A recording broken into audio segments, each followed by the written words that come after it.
There is a tendency for the instrument to get dull in a small room if it's well treated, like this room. And well treated doesn't necessarily mean design panels. It could mean you've got every coat and rug in the house on the walls. Yeah. Again, going to that idea of you use what you have. If your ends justify the means, you get all those rugs and you hang them up. That's what I used to do. If you need to use plaster scaffolding and hang coats and bedding around it to make yourself a booth. Again, these are things I've done. Just do it, because you'll learn by doing it. But you're going to find in the more deadened acoustics that in around the 1200 hertz region to maybe 2.5 kilohertz in that little area, which you would probably call the upper mids, um, you're going to find that's lacking, and a little boost in that area can help. But a little boost in that area can make the trumpet sound a little nasal, so you have to be quite judicious. And again, trust your ears. It's the same as your instrument. You're learning a sound-based skill, so I think I think you just have to use the final arbiter in that case. Is did what I just do make things worse or better? Um, and like I'd said, you need a little bit of um, logic to what you're doing. So if you're making a lot of cuts and changes and you're exploring software and this and this and this, try and have some consistent parts of your procedure. So keep the microphone in the same place, play the same horn, play the same mouthpiece, play the same repertoire, and make back to back recordings and change one variable at a time. And that does include microphone position, horn, mouthpiece. But try and keep the variables to a minimum so that what you do learn is more valuable. Yeah. Yeah.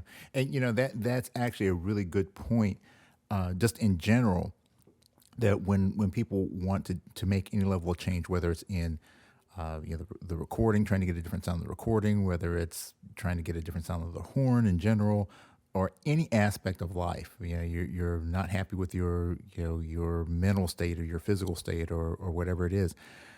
The tendency is to try and change everything at one time, as opposed to let me change one thing and see if that thing makes a difference. And if it does Yeah. make a difference, good or bad, then you know what to do. And then you go to the next thing and the next thing and the next thing, until you kind of get it dialed in. As opposed to if you change everything, then you have no idea what it was that actually worked. And then when you have to make those kind of adjustments again, then you just don't know where to start.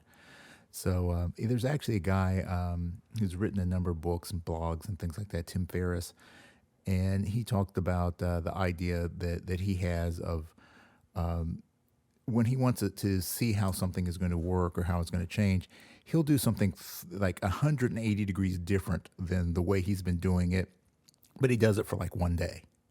He's Yep. like, I'm not going to do it long term. I'm just going to do it for one day. And if it works better, okay, I keep it. If it doesn't work better, I just wasted a day. But, Yep. it's like, if you change your embouchure and you change your mouthpiece and you change your horn and you change all these things, and you do it for a month to try and dial it in, then you can end up setting yourself back for Yeah. years. Yeah. I was going to say that the more things you change, the more variables become variables of one another. And then all of a sudden, it's a bit of a tailspin and you're worse off. Yeah. Absolutely right. Yeah. So let me ask you, with your recording processes, because I've seen some of the stuff you've been doing. You've been posting these videos of some of the tracking sessions that you've done.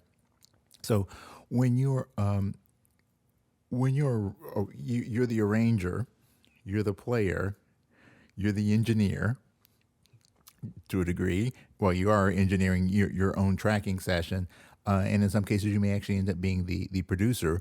Um, when you have those different tasks, there's certainly overlap, but there's a level of there has to be a different approach that you take mentally to each of those things. Do you try not to let Michael, the microphone designer, get in the way of Michael, the trumpet player? as you're going through you're going through your processes and you're doing your recordings and things like that. Oh, for sure. I think each and every aspect of what you do, they feed into one another in a way, and you do need to respect that. But you also, for clarity of work and for clarity of thought, need to compartmentalize, I think, as well. And that means when I'm arranging, I'm thinking solely of what serves the song and what serves the project. And I can't think, oh, this week my chops aren't feeling great, or maybe this week my chops are feeling great and I want to play loads of high notes in this arrangement. And it's like all of that must not feature even remotely. It's what fits the song, and that's that. And that's my little compartment that I have for my arranging.